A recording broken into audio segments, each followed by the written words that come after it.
I've heard of Ram Dass. Have you ever heard of Brian Johnson? Kind of off topic, but it's just interesting how so many people travel to India for this knowledge. Do you think it's a waste of time? Yeah. All this knowledge about They're traveling to India to gain the knowledge. Is that what you said, dude? How many people travel there to try to gain that?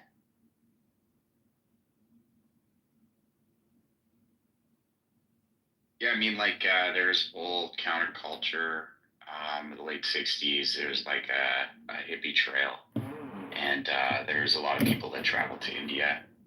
There definitely is, I would say a aspect of Western civilization that leads people to live empty, meaningless lives that they don't really question themselves until, at a certain point in their time, and then they'll question that, and then they go travel and they try to find one of these people, and then people over there understand that there are rich Westerners or wealthy Westerners looking for enlightenment coming over, and so there are a lot of fake sadhus and different people, and definitely the whole self-help new age sort of aspect has always been a money-making part of society. You think about all of the two that you just mentioned, but just a lot of the online self-help stuff. It is all just reworked from old wisdom, and some people out there are just spreading it just to make a buck, make a dollar, make oil salesmen.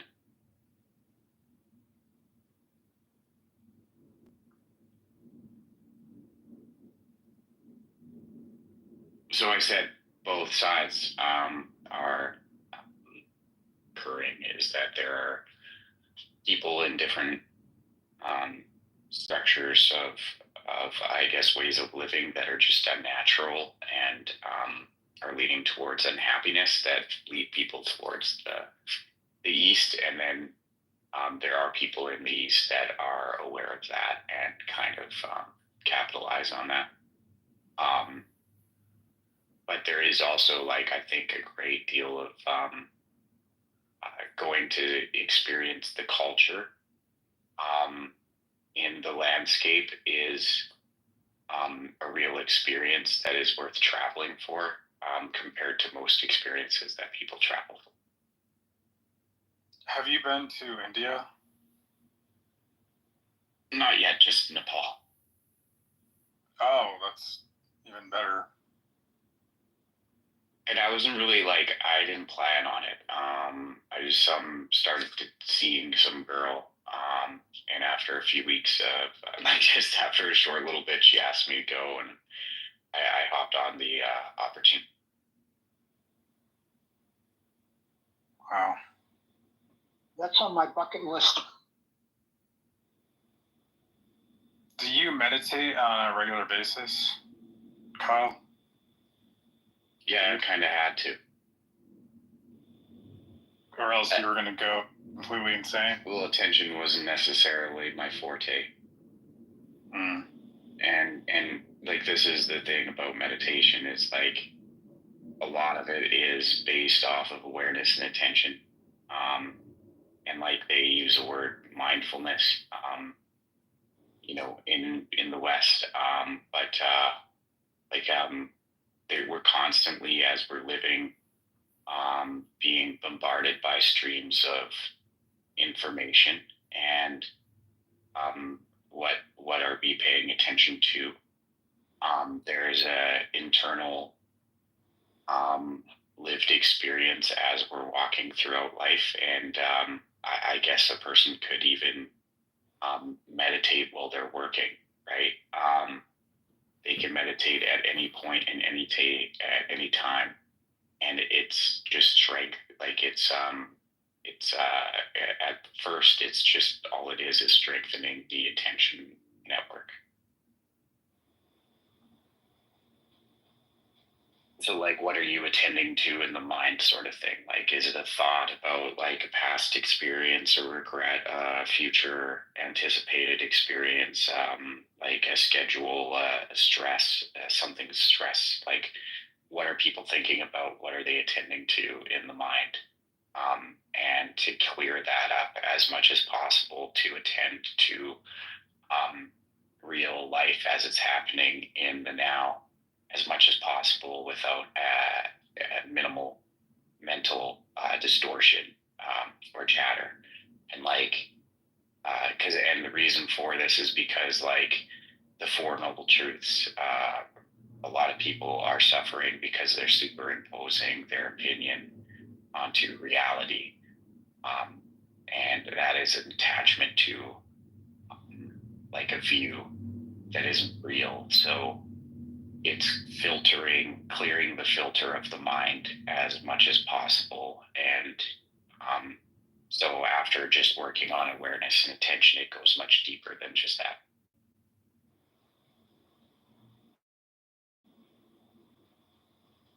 Yeah, I've found that it helps me become calm, at least for a couple hours after I've meditated. And then when I become calm, I'm able to kind of accept or enjoy the things that I have to do more. I become more curious. I become more, just not fighting, not looking forward to what I have to get done. I just look forward to things more because it just comes. There's like a flow that comes post meditation for maybe a couple hours, and then it starts to die out. Even when you're in that flow, like as you are aware, like, and you might have to like sharpen the awareness as much as possible, because some people are like, they just have a thought come into their minds and then they're just not aware of it. They go with it and they don't think about it. It's kind of like the breath. There are ways in which people's minds are operating in ways that they're not in control of. You can inhibit those thoughts. So I've got company over it, but what else about it can I say quickly? The reason why it's important is because of what you said. It allows that ability to access that, and the more people practice, the more that like period of time they mentioned as 2 hours would extend throughout the course of the day, because they're like constantly in control. Like they're inhibiting the intrusive, discursive thoughts that don't serve them, and they're like only paying attention to ones that are naturally, spontaneously occurring as they're living their life in the pure moment. And we'll talk more about this, Dolan, but there's like a really good YouTube video of Carl Friston talking about flow, and he's starting to get into like meditation and flow in his research and everything, and is pretty cool. But I'll just land it there. And sorry I talked for so long, but I've got to like either just listen for a while or get going because I've got company. But I used to be an angry. No, I'm just joking. It makes it more. Meditation also makes the time that we're together with our friends more meaningful because we're actually paying attention, and that is something that the phones have really tampered with when it comes to like people paying attention to the people that they love. Instead, they're paying attention to their phones and sending a message or something on social media, and that's not really necessarily natural. But it's the way technology is changing our attention. And that's something to be aware of as well as we're speaking about meditation, is how technology is impacting a person's sense of agency. And I'll shut up now and then go over to the audience. But I love you. Thanks, Kyle. Love you too. How has Clubhouse affected your attention? It strengthened it because I have to do what I'm doing right now and make sure that I inhibit being on Clubhouse and to pay attention to the people around me. Don't.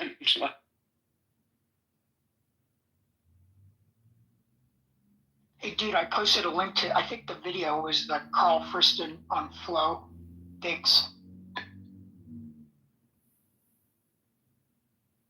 Beautiful. Is it the Love and Philosophy one with there's this girl that does a podcast called Love and Philosophy, and it's that one that I was listening to, and it's pretty cool listening to him. And that's all like part of meditation as a person's living. It was on a group called Flow and Philosophy. Oh, that would be cool. Well, I was looking for something to check out. It's like I've noticed lately, TV bores me. Like I'll be watching some dumb show or something on Netflix, and I'm like, I just can't focus on it. I don't know. It just doesn't seem interesting. Well, that's beautiful. Let's talk about if there is a difference between focus and attention. Did you catch me picking my nose? Interesting as it relates to meditation. I gotta go.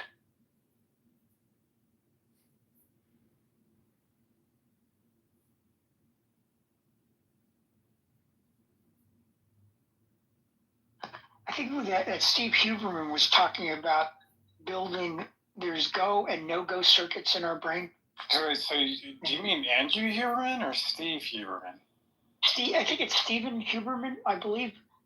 I think he's a Stanford, I don't know, neuroscience or something. Oh, you mean the Huberman Lab podcast? Yes. He does some interesting ones. Yeah.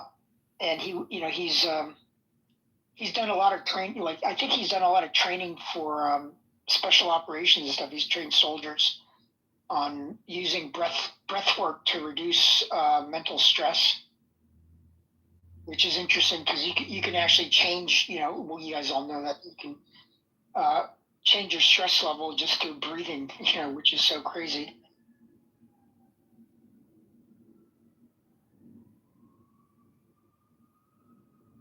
Yeah, I still think that exercise is probably the ultimate in curing my depression, at least temporarily. Like if I do a really hard exercise, like it'll be so easy for me to fall asleep that night.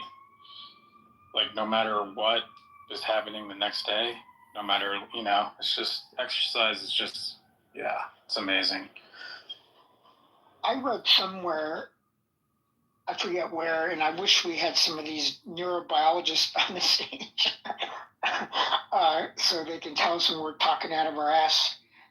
I had read that, and that's the problem with my ADHD brain. I forget shit so quickly. Like I'll literally change my own, my brain will shift from one topic to the other, and now I forgot what I was going to say.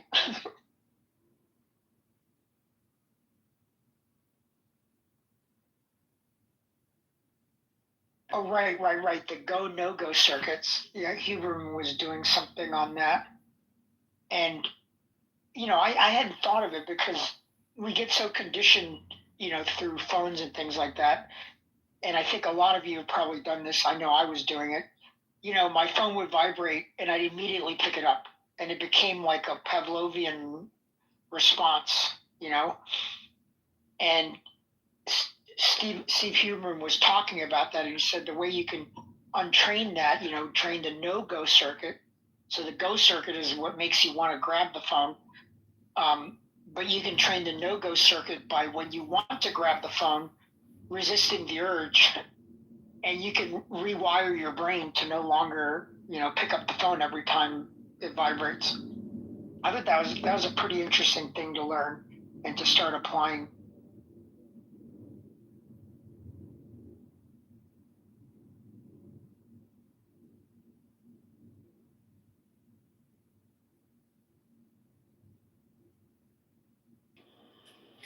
Did you find that the military helped you with a lot of these things, with like discipline and just like mental toughness? Yeah, it does because I said I never meditated, but in a way, when you need to get through really, really, really difficult things, the only way you can do it is through meditation because, if you start focusing on the pain and how horrible it is, you'll quit. So when you're under that kind of extreme, pain, um, being able to just be in the moment and keep pushing will be the only thing that keeps you going. Like just not thinking about it, just kind of accepting where you're at and just making it another second. So even meditation overrides anything you learned about discipline with the military? No, I guess what I'm saying is that I think I didn't know that I was using meditation when I was going through the military. I didn't, because right now I thought about it and I said, yeah, I've been through a lot of very difficult situations. And how did I get through them? Well, the way I got through them was by just not, focusing on just the moment and just saying, I just need to take one more step, just one more step, just one more step. And eventually it's over. Whatever it is they're making you do, eventually it's going to stop. And all you have to do is just, survive that extra second. And as soon as you start thinking about quitting or how hard it is, that's when people quit. So in a way, you're just blocking all that out of your mind. And that's what the military helped me do. And I think because of that, I think that's why I appreciate meditation because I can understand how when you're in those situations, you have to meditate. That's the only way you're going to get through stuff like that. I think there was a story of a Nepalese monk. Was it when I forget, but I think it was the Japanese or the Chinese had invaded, and they locked this monk up for like, I think he was locked up for, I have to find the video because he talks about it. I think he was locked up like 10, 20 years or something like that under extreme torture, and he said the only way he survived that was through meditation. That he just meditated, one more second, one more second, one more second, and that he knew that he would either die or eventually it would end. and he eventually got out and he was freed. And he said something to the effect, you may be able to take my body, but you can't take or you may be able to, sorry, something about, it had to do with reincarnation. You may be able to kill me in this life, but not the next, something like that. Which was crazy.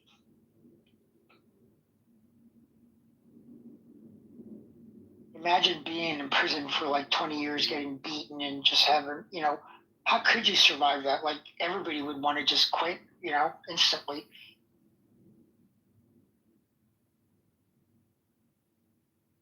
So were you saying earlier that holding your breath, like, could that improves your attention? Or what does that improve by holding your breath? Oh, holding, I think it improves mental function because, by doing breath holding and breath work, you're increasing the blood to your brain and you're also learning how to breathe. Like most of us don't breathe. Like if you look at yourself throughout the day, you'll notice that you're not really taking full breaths. You're just kind of breathing from the top of your lungs. And becoming aware of your breath and taking air throughout the day will raise your blood oxygen level, which is better for brain function. So yeah, that's something that has improved. And also it improves all other stuff like running, it improves cardiovascular stuff. So the breath work helps with the cardiovascular stuff.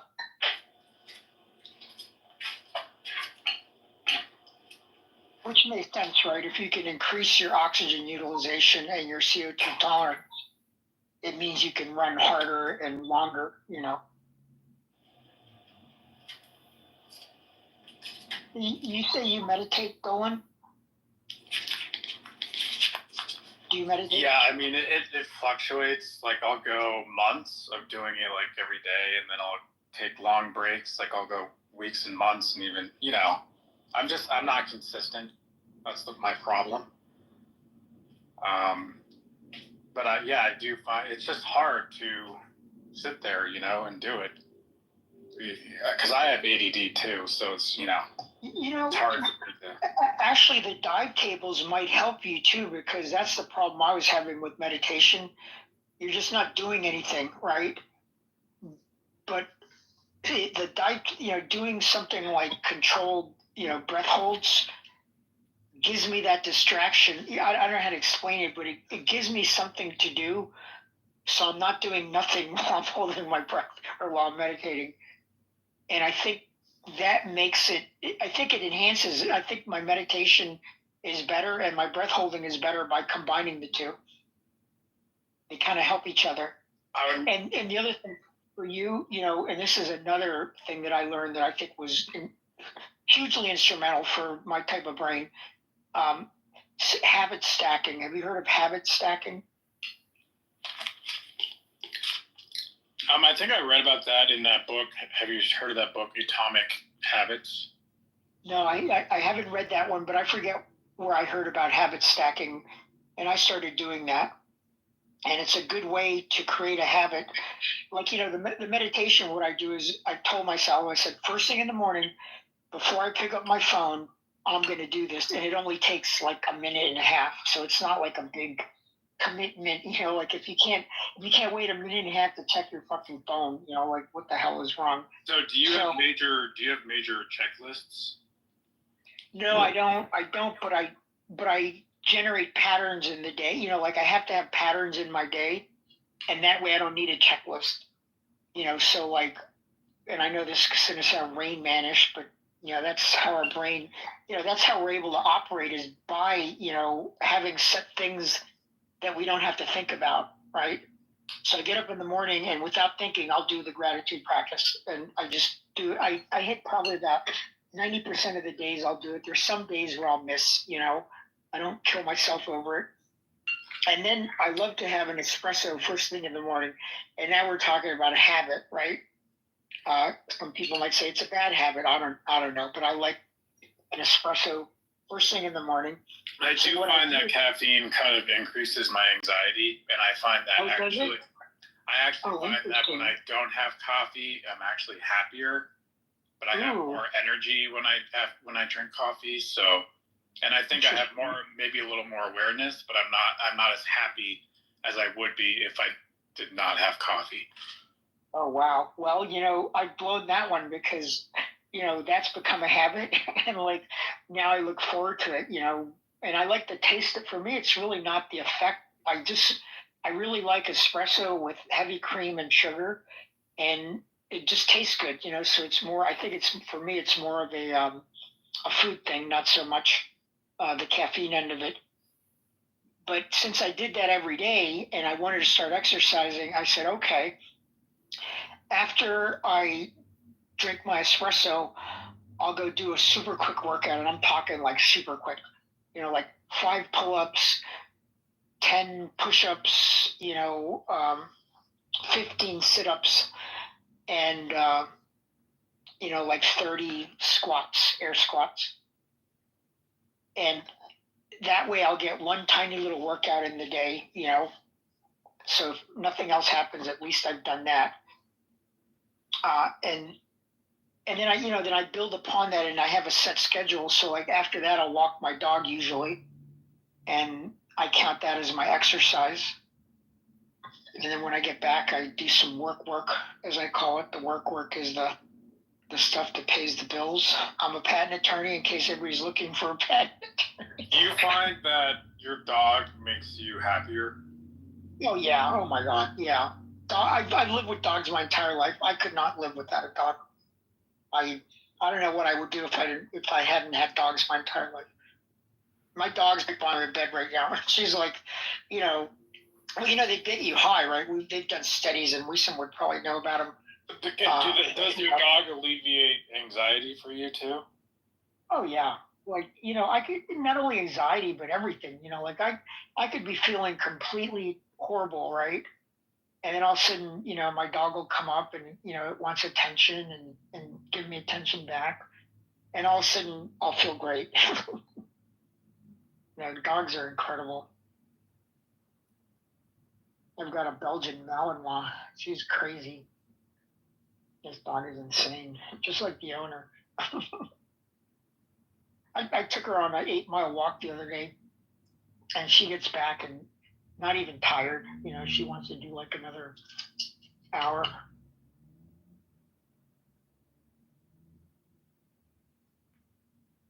My little Athena the Tasmanian devil, I call her. She's a cross between a Belgian Malinois, German Shepherd, Australian cattle dog, and a pit bull. Talk about a crazy mix. My God, she's insane. Okay, so how long do you think? I'm kind of fixated on this whole Brian Johnson thing. The guy that's trying to live forever. I don't know why. Oh, I hadn't heard about that guy. That's weird. Oh, I haven't been watching news at all. I rarely watch the news anymore. Oh, he's got like a YouTube channel, and I guess Netflix just came out with a documentary on him. His whole philosophy is "Don't die," which is and kind of interesting because he has the most tested body of all time or whatever. And I don't know. What do you think? You think if you do all the right things that you could live? How long do you think you could live? That's a good question. I know supposedly like lifespan has been increasing, but my understanding, I think it's mostly due to medical, not so much. I think it's because of medical. Also have to do I don't know why this Brian Johnson guy is trying to live forever when really your life expectancy has to do with more your genes than anything else, correct? Oh, interesting. No, I don't know. I mean, this is why we need the experts up here, because I'm an electrical engineer, so like all this crap that I'm talking about is anecdotal as far as you're concerned, because it's not my field of expertise. But I myself, I think I don't know if I want to live a really long time, but I do want to.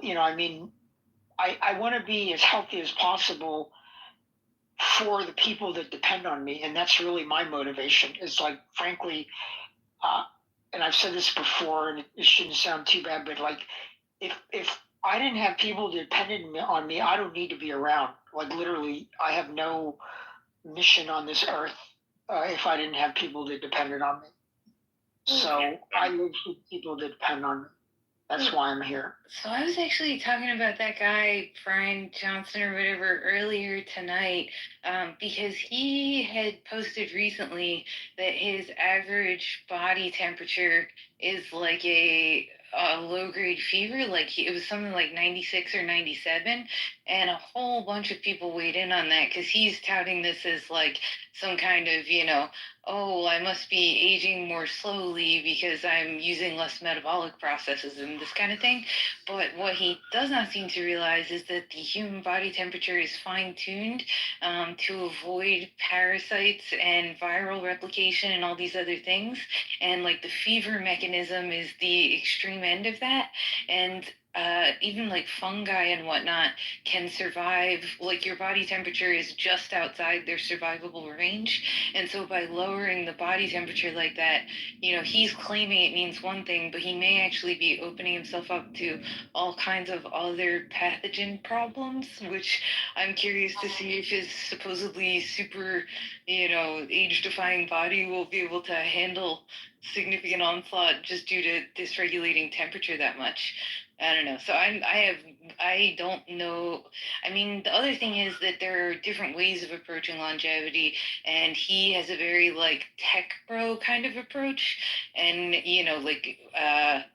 nootropics and all kinds of interventions and stem cells and all the things basically.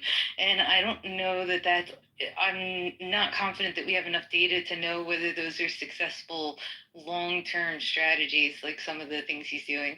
And I know he's actually discontinued some stuff he was doing Can you believing tell it. us some of the things he's doing? Can you? I have not heard of this guy, so I'm gonna. What's his name? Brian Green? Did you say?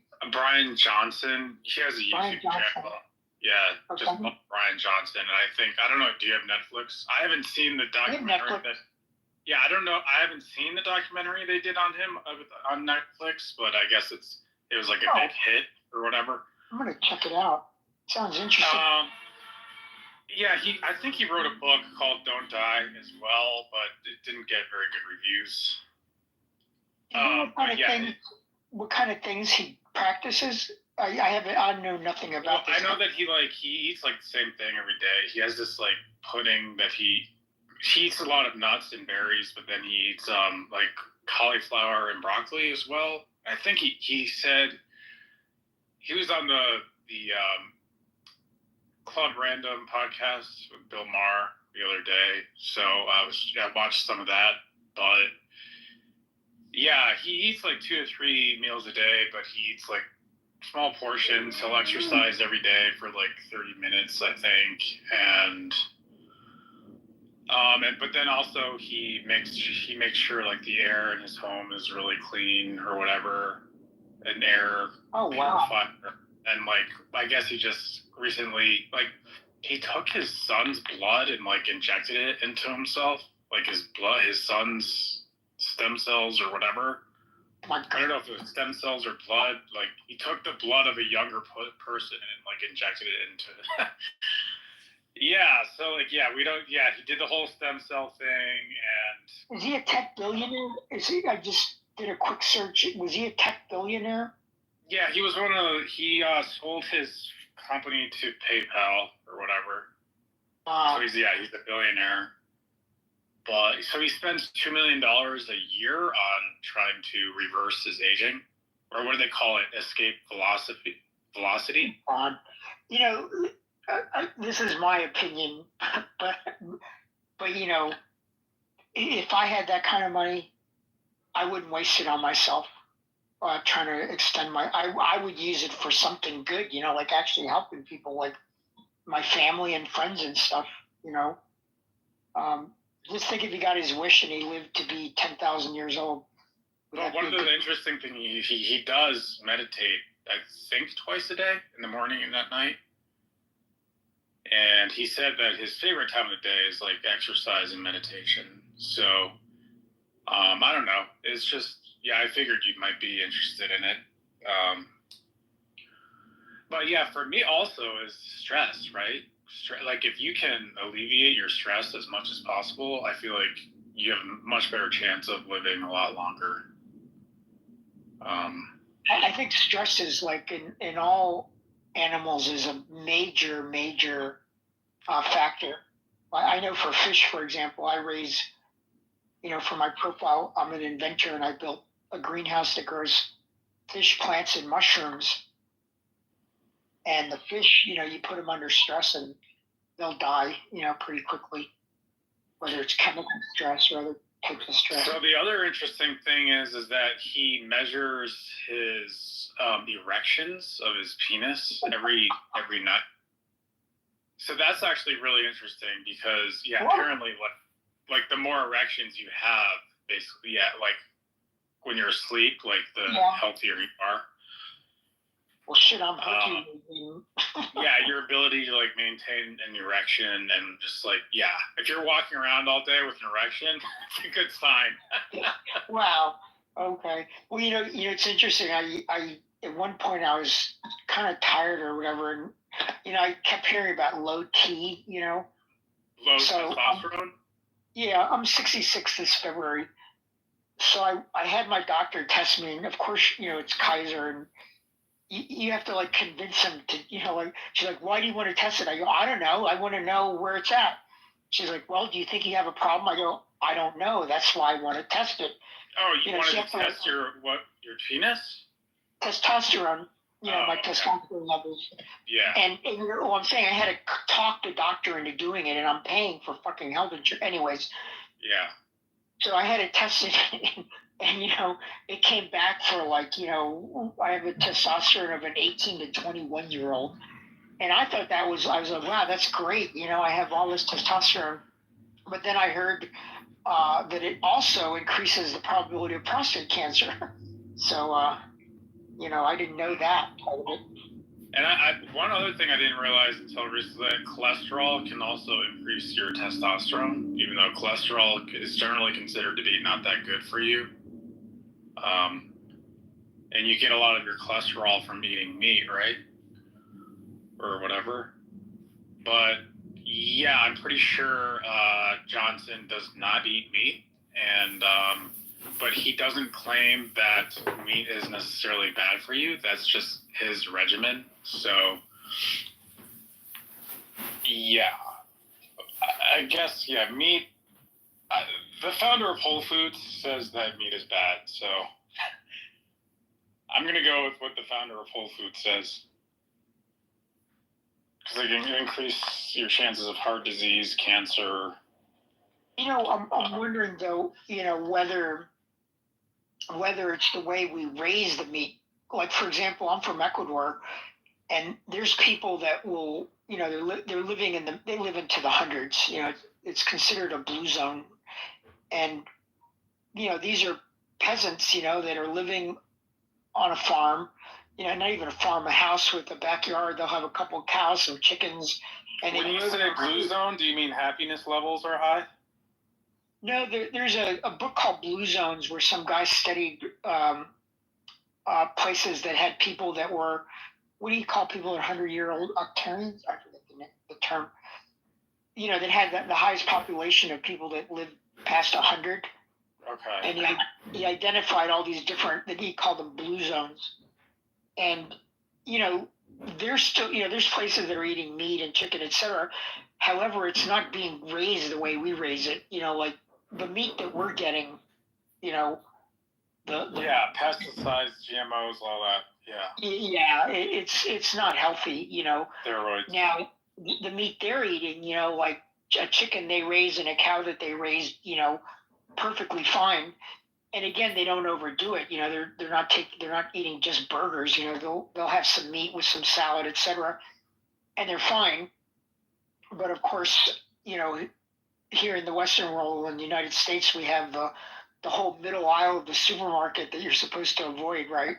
And even the meat and the chicken, that's farmed the way it is probably causing us cancers and things like that, I would think. Or I've read. Again, I'm not a biologist, so I'm not here to point statistics or whatever. But my understanding is that some of the stuff they put into the food, the way it's grown in factory farms, is not good for us, and that seems pretty obvious. I also heard that I do find that when I do fasting, like say if I skip a couple of meals or maybe 3 meals, if I go 1 or 2 days or like a day without eating, I do find that my awareness increases a little bit. Do you find that? Do you ever do intermittent fasting? Yeah, I think intermittent fasting. I'm pretty much like, I'm almost even worse than that. I'm like on a 1 meal a day.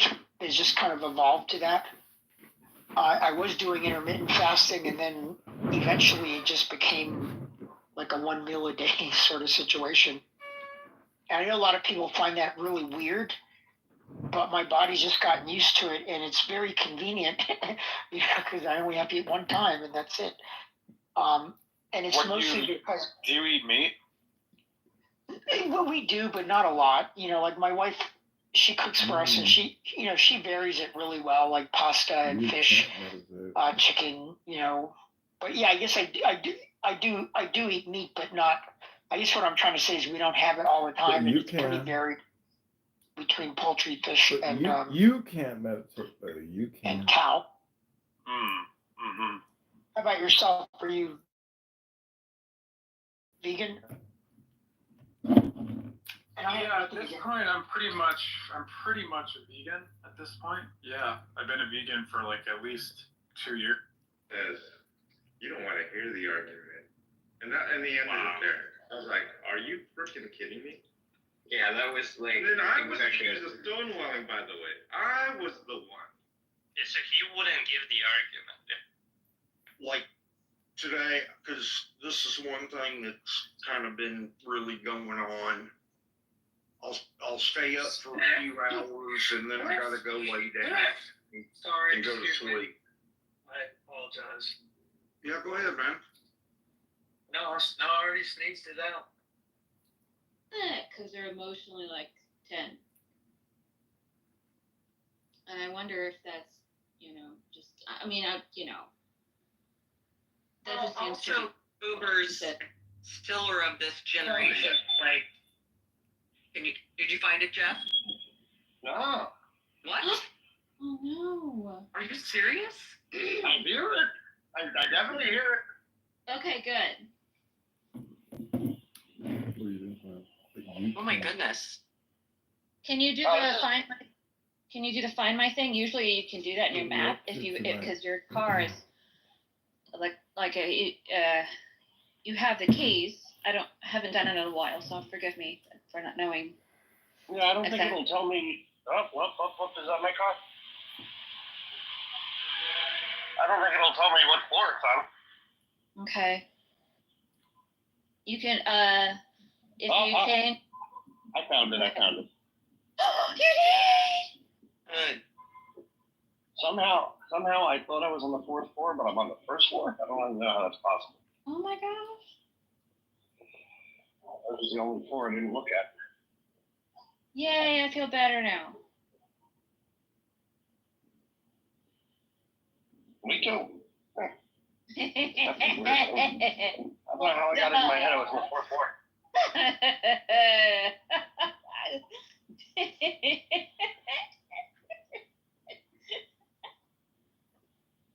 Yeah, no, well, that makes perfect sense because when you were a kid, you had to just shut up and accept whatever you got, and it wasn't enough. Yeah. And do whatever was all the fun, but Well, yeah, you have to. Right, and she was. If you remember, she was. And now what you're doing, now what you're saying is what you're doing is not enough. Right. So now you're feeling like you're doing everything you can, and she's saying it's not enough. So it makes. Well, and then she, sort of throws in the, comparison to my children. I know you don't go that long without speaking to Chloe. So, okay, they're my children. Of course I speak with them more frequently, as if that's a problem. And, she was sick when I was growing up. I mean, we lived with my grandparents for a while. She was very ill. And again, being the oldest, I became a caretaker. So I don't know. I know it's all intertwined and very. I'm over it now, but man, it bothered me for days. It just really bothered. I don't have anything solutions, but I was freaking under. And it's weird because it's now that they have time on their hand, or let's just say to your mom's sake, now that she has time on her hands, then she's picking apart why isn't such and such on my speed dial and not ready for me immediately like they were when you were younger and growing up. Well, the other thing, Kristen, that she's weaponized recently, not even recently, she's been doing this for 5 years, expediting her death. Well, I'm not going to be here forever. Some sort of guilt trip, I don't even think I'll be here 5 years from now. And I want to say, okay, well, you're nearly 80, so yes, that's possible. I don't know how this, everything is about, I won't be here. I've got to, and I'm like, Mom, I don't know what to tell you. Yeah, you're right. You might not be here. So let's not spend the remaining years complaining. Bickering. Just a thought. Yeah. My mom would do that too, and in retrospect, I wish I had said something of the nature of, what is it that you're needing from me? Right. What am I doing, or what am I not doing that you need from me? Exhausting. right now. You know what, Kristen? I'm wondering, like, I don't know if they know. It's like they want you to fill the void. Yeah, I have no idea. You know what I mean? Like, I feel like she's wanting me to fill this void that, dating is like war. you know, frankly, I love her to pieces. I don't have, I mean, I have like kids. war. I now have a granddaughter. I have a job. fair. I have things. Now I have the ability to travel. I want to do those things. Yeah. And she's not, I mean, she's capable. She takes care of herself. She's not, you know, disabled in any way. Right. Healthy, otherwise healthy. Yes. So I don't know what it is, meditation. you know, that More fun. she needs. And I am the one that she complains to. Like, she doesn't do this to the others. Dating is like war. All is fair. I wonder what the others do. Complains. When they hit a certain age, the thing about, you know, my mom's in her 80s. When they hit a certain age, there's this weird kind of erase button or reset button. Yes. Where you turn back into their direct family again. Because when, you know, it's weird. Because when you have kids and you're young, they roll into grandparent and they're happy to be grandparent. And you're a parent and they come babysit or they help or whatever. And your family is one thing. You're still a part of the bigger family, but there's an acknowledgement. And then they hit a certain age. For my mom, it was like 80, 81. And then all of a sudden they feel like they're back in your family again. They're like right back on top. Yes. And so... Isn't this guy like a fake judge? I thought he served in the IDF. He doesn't even speak Hebrew. I talk to my mother every other day because of the reality of our family and the family trust and everything else. Danny? Danny's But outing she me? will still be like, oh, I talked to Ariel and she talked to you today. So if I talk to one of my kids and then she talks to them before talking to me, she will bitch about it. Shut the fuck up. All right, we're moving over to Adrian Dittman live on X. Here we go. Looking at statistics, then anyone whose job doesn't involve statistics. Yeah. I too am a data scientist. I spent so much of my fucking free time just looking at data and statistics. I'm like, yep. Oh, this is the market share on this specific product. Let me see the bikini before. This is the market share in fucking Brazil. This is the market share in India. This is the market share in the US. Do I sell this product? Fuck no. But I want to know the statistics. Mm-hmm. But here's the interesting part. Here's where it gets interesting. Right? I think from a social dynamics perspective, what are you doing here, Princessia? Don't you have to go to the gym? Whether or not the Chinese, from a sexual desire perspective, are into themselves or into another nation. It's ironic that when you look at Pornhub usage in fucking China, that somehow the Chinese want to fuck Japanese more than themselves. Even though you have places like fucking Italy and like Brazil and all this, like where the men are just basic fucking narcissists. These people really are into their own category. It's incredible. And why is Poland into anal? Explain this one to me. Why? What the fuck is wrong with Canada? Why is Canada lesbian? What the fuck is this shit? What's going on there, man? The French influence, I swear. To be fair. And then the French, they're like into all of their own search terms. They literally have like zero international reach. What the fuck, man? What the fuck is wrong with these people? Can somebody explain to me what's wrong with French people? Why are you so into yourselves? Like even on the porn level, it's hilarious, man. To be fair, specifically with China, it's not like the Chinese people have many good porn options for Chinese people. Oh my god. No, I'm serious. Like, pretty much the only country in all of Asia that has like a massive porn industry is Japan. This is true. I want to know, what does China have state-sanctioned porn? No, I'm pretty sure China has. I'm pretty sure porn. Are you missing Diego, Princessia? Did he leave you? Did he leave you in your J-word hate? He's probably dating a J-word now. You love him so much, you should love yourself, Fatty. You're such a loser. Such a sucker. There's no such thing as Diego love. Just love yourself and go from there, fatty. So this was something that they were resorting to, where it was like sexually suggestive. That's the reason why I know that porn is banned in China.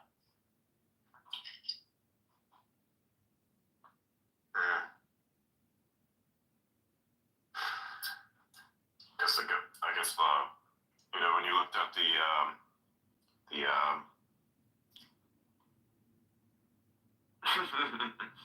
it reminds me of something. There was this weird political counter advert that was put up by the lefties during election time in the US about somehow you not having like your own porn preferences. I didn't even understand the message of it anymore. It was super lip-talk bullshit. Either way, it's funny because that's like what China effectively did with this, right? Like they cracked down on their own porn category. Why don't they just have state-sanctioned porn? Do you think North Korea has state-sanctioned porn? If any country has state-sanctioned porn, I want to know what it is. I don't think so. The only country I could see potentially doing I'm gonna learn Chinese. Wait, what? The only country I can see doing that is the Netherlands. Oh yeah, because they have it like baked into the law system. Let me Legal check. Right. I know, apparently I was told by someone that if you're like fucking disabled, and you're getting government benefits, apparently the Netherlands pays for hookers for you. The government. Because they see like having sex as like a human right or something. I don't need to go there. We need to get our state-sanctioned hookers. Imagine getting fucked by the government, but literally. Wow.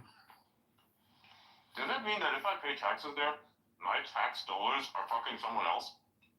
Because that's literally what it is. It's incredible. Yes. That totally redefines the definition of fuck you money. Not on a boat. Remarkable. Not on a boat. Yeah, it says no country officially sanctions pornography. Good.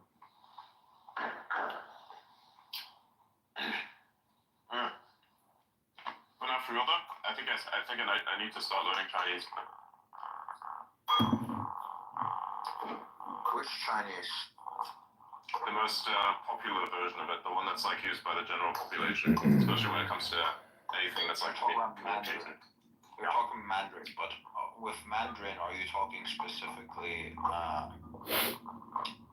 traditional or? I'm gonna look at classical. I'm pretty sure I'm gonna look at like classical Chinese. Whatever is, again, I don't care. Whatever is used more commonly. That's simplified. Yes, so I'm gonna learn that shit. Depends what country you wanna work with. If it's Taiwan, you need traditional. I'm not gonna work with Taiwan. I don't get any parts from Taiwan. Right. So you want to simplify them. I want to be able to, as a troll, read the Communist Manifesto in Chinese to someone who I believe is like an intelligence agent. Just kidding. Wow. There's obviously a troll, there's no such thing. But, you know.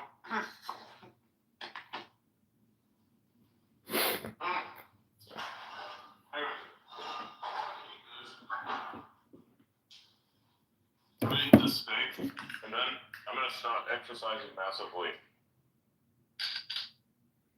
Today, I'm gonna do 120 push-ups, 10 diamonds, 10 sit-ups. I'm gonna do a few pull-ups also. I am going to be so sore and fucked that I will have to rest for like a few days, but I'll still do my normal 15 allocated. So fuck this shit. Let's go. Yeah. So it says organizations in the Netherlands, like I don't know how the fuck to pronounce that, provide sex care for people with severe disabilities, focusing on intimate physical touch and sexual satisfaction. Jesus Christ. Flex Zorg. I don't know. Send it to me. I don't know what the hell you're saying there. Send it to me.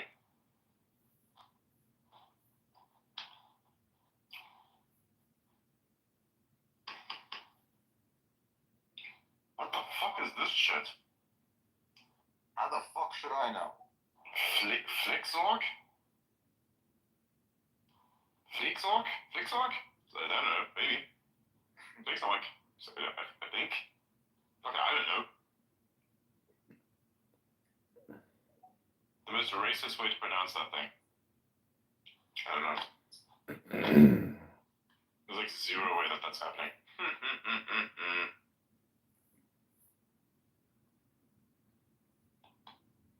Oh my god. What the hell is this shit?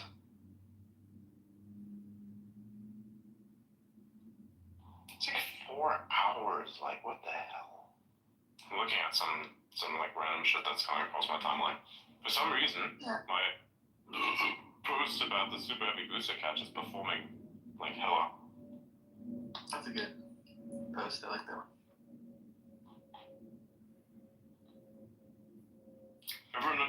Wow, 12 times per year. It's like once a month. Incredible.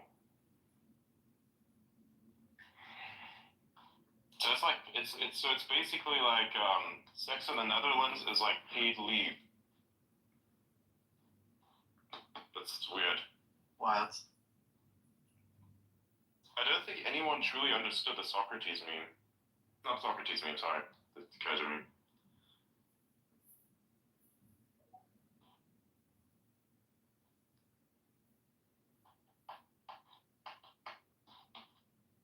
Can somebody... Oh, I remember now.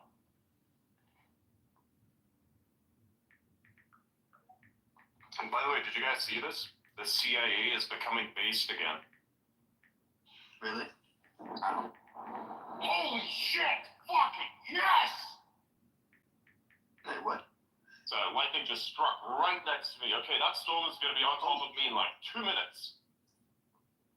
Damn, dude. Another I close strike. I literally saw the flash, and it's like, and the sound of the crack, you know, that. Yeah. Ah. So yeah, that thing is, what is it? It's like 400 meters away.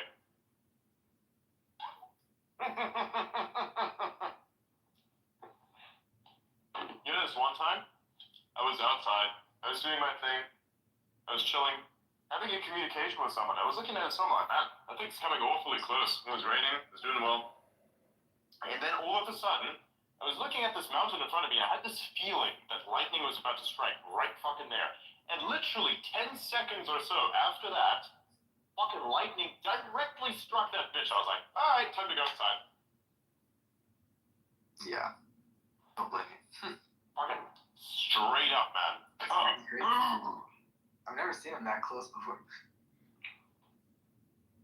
Incredible. Absolutely incredible. By the way, join Crunchbus space. Will, in 2 seconds, I was just reading something on my timeline that tickled my interest. They're saying 0% capital gains tax if you found your crypto company in the U.S., 30% if you don't. That's pretty lucrative. Yeah. Very. By the way, Adrian, check the group chat in X. Which one? Yeah,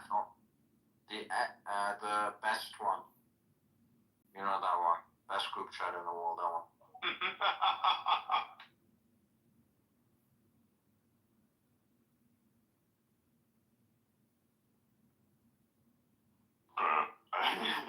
He will.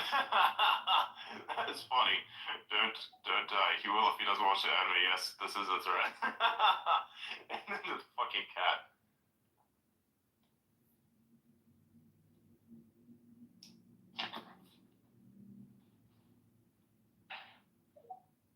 Motherfucker made me sit through 3 movies of The Matrix. Did you watch the Animatrix at least? It's pretty I have not. I haven't seen. You still The watch Animatrix is not nearly as good as the original 3. Yeah, but it's still cool. It adds a little bit of color to it, like the world and everything. Yeah, but compared to the originals, like, come on. Yeah, it's pretty good. It's extended lore. Everybody gets gotta love the extended lore. A true appreciator of the lore is like you have to understand the. I don't know. I guess it wasn't that impressive for me because I'm watching it like later than everyone else. But if you watched it from a young age, it was probably super impressive. Yes, it was. I was like 10 years old or something when I first saw it, or 12. Keep in mind, these movies were from the very early 2000s. Like VFX were barely making it. You know. Yeah. So that's what that was incredible. Yeah, that's true.